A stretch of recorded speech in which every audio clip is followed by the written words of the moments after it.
தினமொரு வசனம். எவர்களை முன்குறித்தாரோ அவர்களை அழைத்தும் இருக்கிறார். எவர்களை அழைத்தாரோ அவர்களை நீதிமான்களாக்கியும் இருக்கிறார். எவர்களை நீதிமான்கள் ஆக்கினாரோ அவர்களை மகிமைப்படுத்தியும் இருக்கிறார். இவைகளை குறித்து நாம் என்ன சொல்லுவோம்? தேவன் நம்முடைய பட்சத்தில் இருந்தால் நமக்கு விரோதமாய் இருப்பவன் யார்?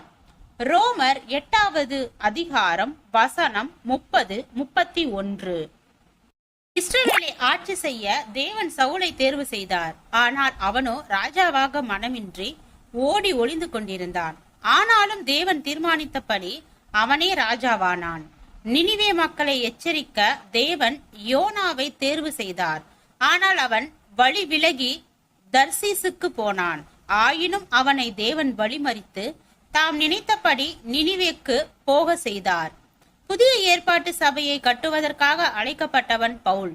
ஆனால் அவனோ சபையை அழிக்கும் வேளையில் தன்னை ஈடுபடுத்தி கொண்ட மனிதனாய் இருந்தான். ஆயினும் தேவன் நினைத்தபடியே ஒரு நாள் அவன் சபையை கட்டுகிற மனிதனாக மாறினான். ஆம், கர்த்தர் யாரை தம்முடைய ஊழியத்திற்காக தெரிந்து கொள்கிறாரோ அவர்களை அதற்குரிய வேளையில் அழைத்து செயல்படுத்தவும் வல்லவராய் இருக்கிறார். ஏனென்றால் எல்லா தடைகளையும் கடந்து போய் தேவன் தாம் தீர்மானித்ததை செய்து முடிக்கின்றவராய் இருக்கின்றார். இதற்கு நம்முடைய சுய சித்தங்கள் கூட தடையாக நிற்க முடியாது.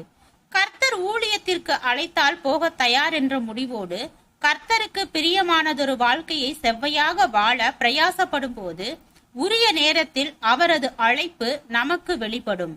தேவன் நம்மை ஊழியத்திற்காக தெரிந்து கொண்டிருப்பார் என்றால் அதனை ஏதாவது ஒரு விதத்தில் தெளிவாக நிச்சயமாக நாம் அறிந்து கொள்ளவும் செய்வார். அது யாரோ ஒருவர் வெளிப்படுத்த வேண்டிய மறைபொருளாய் இராது. முதலாவது நாம் அவரது சித்தத்தின் பாதையில் அவர் பிரியப்படும் விதமாக நடக்கும்போது சரியான வேளையில் எல்லாம் நன்கு புரிந்துவிடும்.